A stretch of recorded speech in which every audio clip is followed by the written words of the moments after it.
Today is the happiest day in hip hop history because the saga that is the spawn of Satan TK is finally over, bro. They overcooked them like some ramen, bro. I wasn't surprised for one. I mean, look at him. Look at him, bro. You can't tell me you've ever seen this archetype do anything productive. And I'm not talking about color, I'm talking about the archetype. He looks like he's an evil villain in a Nickelodeon movie, bro. He's the kid in the Nickelodeon movie that provoke reactions like, God darn you little twerp. Yeah, but he was far from a little twerp or anything innocent. He was originally arrested for 2 homicides. 17-year-old Tamor McIntyre has been arrested in New Jersey by the U.S. Marshal Service. He's been being held there pending his extradition back here to Texas. McIntyre, who's from Arlington, is suspected in a capital murder case and had been described as a violent fugitive. He's been the subject of a nationwide manhunt.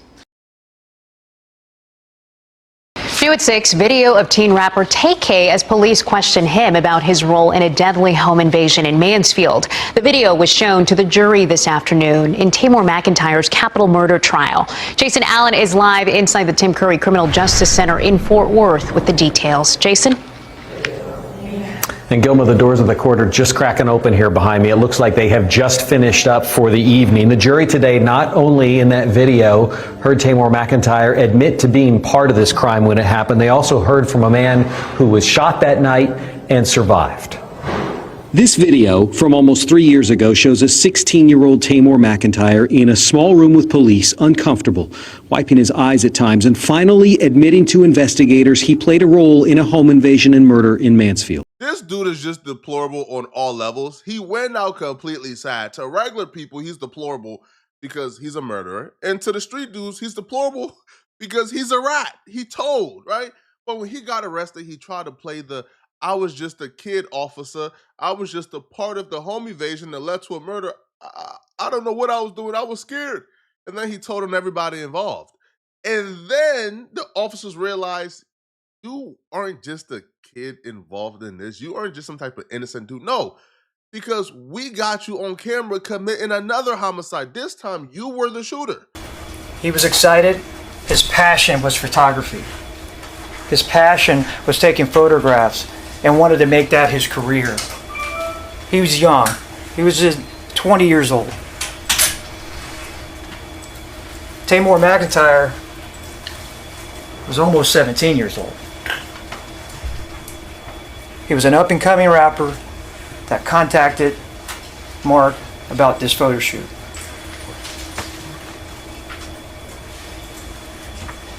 And when Tamor came over to pick up Mark from his house, at his mother's house,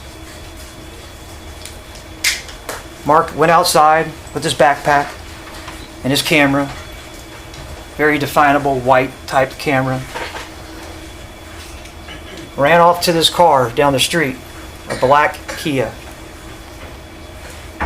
Little did he know he was getting into that car and then we'd be falling off that car later on, shot by this individual that's sitting right over there. They had ballistics, they had surveillance, they had 4K surveillance. The girlfriend who was there with TK, she testified. Overcooked, guilty. And eventually he was found guilty. But it's the post-conviction antics that's tickling my fancy, all right? These people are literally insane. So, first off, at the guilty verdict, right, his family initially thought that he got off scotch-free, and they began to make noise thanking Jesus in the court of law before hearing out the full judgment. All right, it's the court's understanding from the deputy that a verdict has been reached in this case. This is what I'm going to tell all the parties who are present in this courtroom. There's not to be any outbursts. If there's an outburst, what's going to end up happening is a deputy is going to tap you on the shoulder. There's no need to get into a conversation with the deputy. That tap on the shoulder is meaning that you are to leave this courtroom and you will only be allowed back in this courtroom if you're going to be a witness. Does everyone understand? Yes, sir. Is there anyone who cannot do that? So, both parties for the state and the defense, if you need to talk to members who are currently in court that are either with the state or defense, you may do so now. Otherwise, I'm going to bring the jury in. I think everyone knows to be on their best behavior, Your Honor. All right, let's bring the jurors in. All right, for the jury.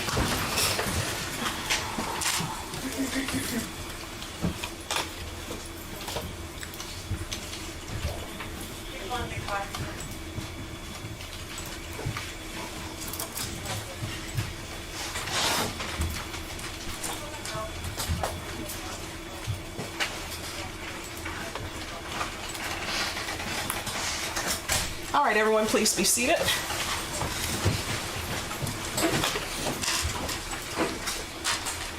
All right, ladies and gentlemen, it's my understanding that you've reached a verdict in this case. Is that correct? Yes. And is that verdict unanimous? Yes. All right, if you will give the verdict form to Deputy Laura, please.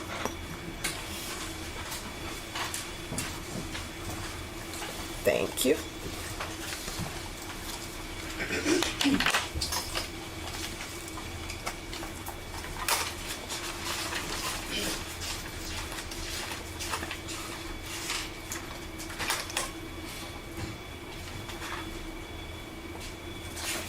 All right, if the defendant could please stand. We, the jury, find the defendant, Tamar McIntyre, not guilty of the offense of capital murder. What did I, excuse me, no. No, out of the courtroom. Out of the courtroom now.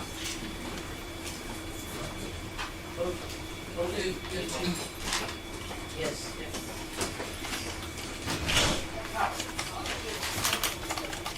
All right. That was TK's family making that noise and that hoopla. They thought for a second that God's favor was shining upon this spawn of Satan when that's the furthest thing from the truth. They were celebrating too early. Now, I don't know if nobody told them, but there's actually two charges, capital murder and regular murder. So capital murder has a lot of aggravating factors. You can look it up. Murder is clear cut, okay?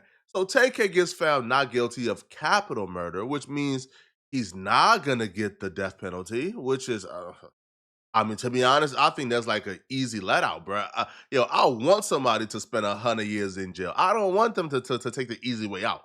So he eventually gets found guilty of actual murder because he did it. It's in 4K. There's no doubt that TK did this. And the fact that his family is celebrating this, which, I mean, yeah, that's your family, cool, but you have to love people to an extent. You have to love people to a degree. Knowing this person did this and still celebrating, thinking he got off, to me is just insane. And this is the madness that permeates through our communities that creates villains like TK. Sometimes, as you can tell, people are invested, correct? So it says, we, the jury, find the defendant, Tamar McIntyre, not guilty of the offense of capital murder as charged in the indictment. We, the jury, find the defendant, Tamar McIntyre, guilty of the lesser included offense of murder. Does anyone wish to have the jury polled? Not the state, Your Honor. Yes, Your Honor. All right, ladies and gentlemen, and do you want them polled as to both counts? As to the count of conviction, Your Honor. All right, you may be seated. Ladies and gentlemen, I'm going to ask you if... Let's look at the face of TK here. And if you are not watching the video, you're watching the audio, I will break it down for you, bruh. This is the face of where bad decisions get you. He's sulking, he's staring into space, looking expressionless, face is blank. He understands he done messed up his life. I can't even begin to imagine sitting in a court of law knowing that I'm never coming home, knowing that I'm essentially going to die in a jail cell, going to die in a prison. And the funny thing about this too, bruh, is I'm gonna die in a prison knowing I have millions waiting home for me when I come home. Knowing I have millions of dollars, I have fame and fortunes, I have the baddest women in the world waiting for me to crack when I come home. But instead, I'm gonna be around a bunch of sweaty men all my life because I decided I wanted to be a goon. Oh, bruh. The second phase of this trial that she's referring to is the sentencing. Now, the sentencing to me is even more hilarious, okay? So his sister decided that she was going to testify on his behalf to get him the lesser sentence. So she took the stand, and their reasoning for why TK came out being a deplorable spawn of Satan that we know him to be, their reasoning to me is hilarious and is laughable. His punishments were too big for, like, the thing, like, if we got bad grades, then then we would be punished. Like he would, it started off by maybe the whoopings got worse and worser, and then now it's not a belt. Now it's a 2x4, and we get a certain number of hits, and we get hit with it, and we have to lay there and we can't get up. And it was times when Tamar was younger than me, so Tamar was younger than me, and he would cry, and just maybe they would think he was over dramatic, so they would tie him down to an ironing board, strap him down, like stuff like that. We don't care. Now, I do want to clarify that we don't care. We don't care in regards to TK. In regards to the other siblings, it's unfortunate they shouldn't have to go through that. But in regards to TK, we don't care. And this is not a good excuse for him to get off scotch-free, right? Or to get some type of slap on their wrist. Bruh, there are kids who grow up with hard parents all the time. Parents who are disciplinarians all the time. There are kids who get brutal beatings all the time. Those kids don't turn to a 2-time convicted murderer, right? Those kids don't take out their anger on people who did nothing to them. Now, I understand TK being involved in a beef and engaging in a beef with his enemies and enacting revenge on enemies, cool. But all of TK crimes involve people who did nothing to him. Who only crimes against TK was they existed. TK beat up an old man in the park. He ain't do nothing to him. TK murdered a photographer. Ain't do nothing to him. TK did a home evasion, set somebody up. They passed away. Ain't do nothing to him. So no, getting whoopings as a kid or having parents who was tougher than most, that's not a good excuse, bruh, at all. He deserves to die in prison. And you said that these were examples of over-disciplining you both for things in the house? Maybe bad grades, maybe like, yeah, just bad grades and stuff like that. We weren't bad kids to be doing going and doing anything we didn't have any business. We were too young, and we moved around a lot to know what's going on in our outside world. We were just learning. So it would be stuff like bad grades and stuff like. Were there ever any signs that you were being hurt this way, or things that other people would notice? Yes. Give me some examples. Bruises, busted lips, noses. People have witnessed before. Did any of these things ever come to the attention of your teachers or other adults outside your house? Tamar's teacher noticed. Okay. What happened when she noticed? I wasn't there the exact moment. A certain teacher took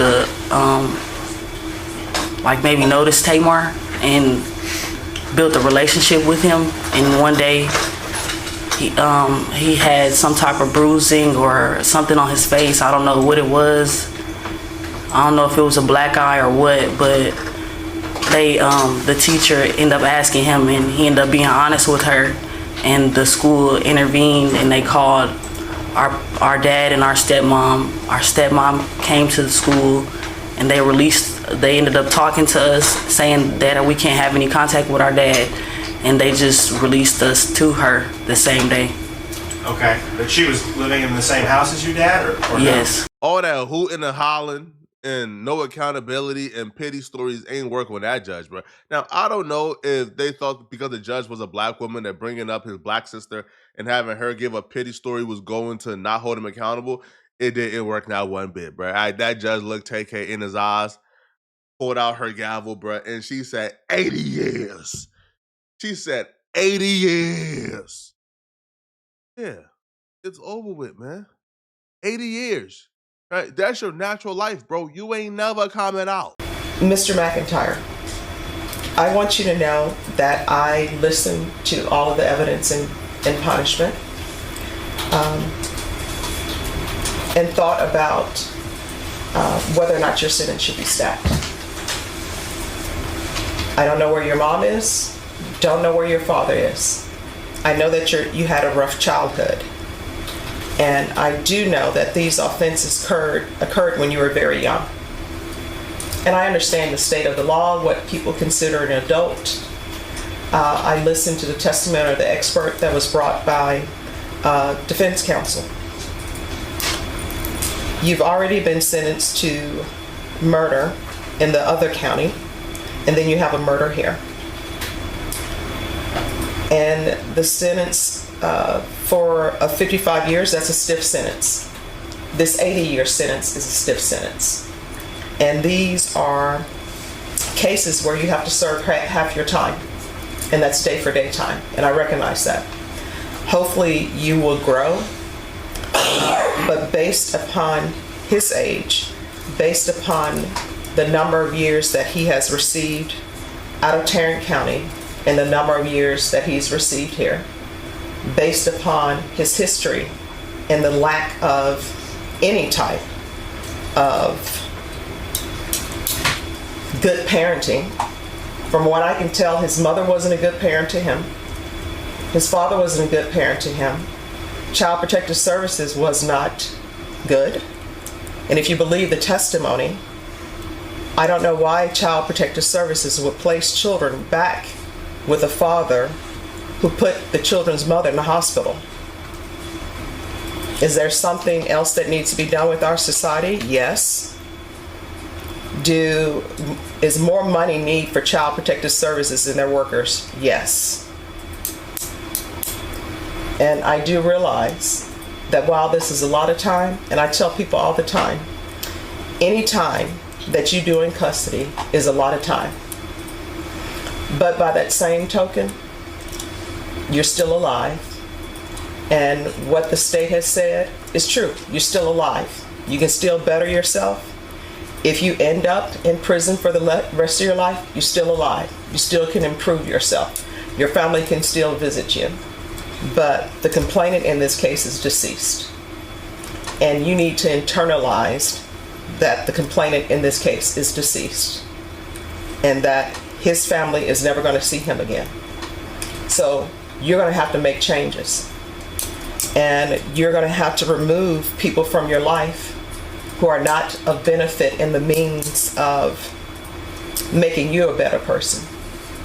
And I do understand that sometimes people will go to prison, they join gangs because you need protection, because you're there by yourself, you're young, but you're gonna have to make better choices.